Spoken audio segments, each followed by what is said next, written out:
So the Arimathea Agenda got interwoven into what we call the Bible, even before the Council of Nicaea finalized what the Bible would become. Even in like 100 BC, we had the Hyksos Arimathea Agenda coming up. You'll find this, the Hyksos writings in the Dead Sea Scrolls, the Qumran Dead Sea Scrolls.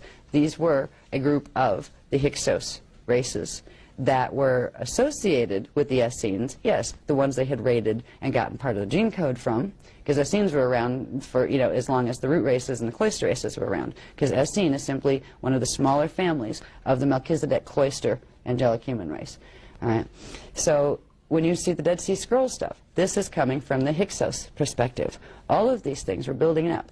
So by the time the Christ drama unfolded and the betrayal took place in 23 AD, we couldn't finish the mission that we had started here for, which was to bring the races back into wholeness, into oneness, to prepare everybody for the stellar activation cycle of this time period, so everybody would be able to make it through, and Earth would be reborn into a new, you know, a new age of light, and everybody would be welcome there as long as they behaved and stopped trying to hurt other people.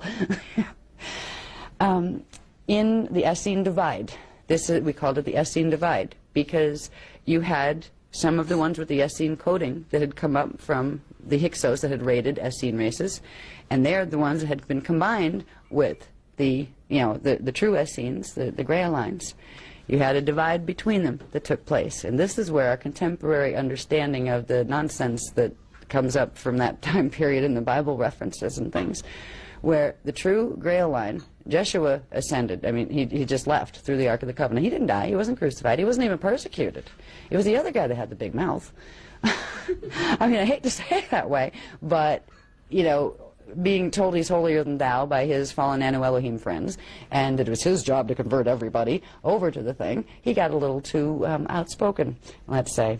And he did indeed. Like we had groups of 12 knights, let's say, like the round table knights around us. Well, he decided to do disciples, which was, I'm above you and you're going to listen to me, kind of stuff. Jeshua 9 reflected very much the mentality of those who were guiding him and directing him.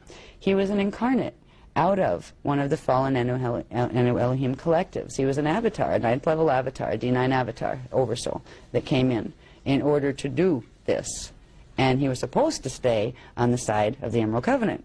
But when he didn't, there was this whole new path of evolution that was going to be run, and it was going to be run through the biblical story. So they took pieces of the ancient Hyksos distortions, the stuff from the Dead Sea Scrolls, and even back way further into the Hebrew traditions that went back into Atlantis, and they began to weave tales, and they began to edit things out that anybody else wrote down that didn't fit into those tales. So the Arimathea or Metatronic agenda began being woven progressively into what has become Christianity on this planet, which was interesting because, all right, now what happened to Jeshua 9? He didn't get crucified either.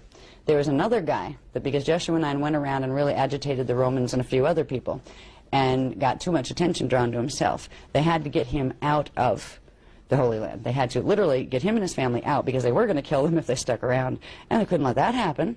He had that new gene code. Can't let him get killed. He has to have more babies.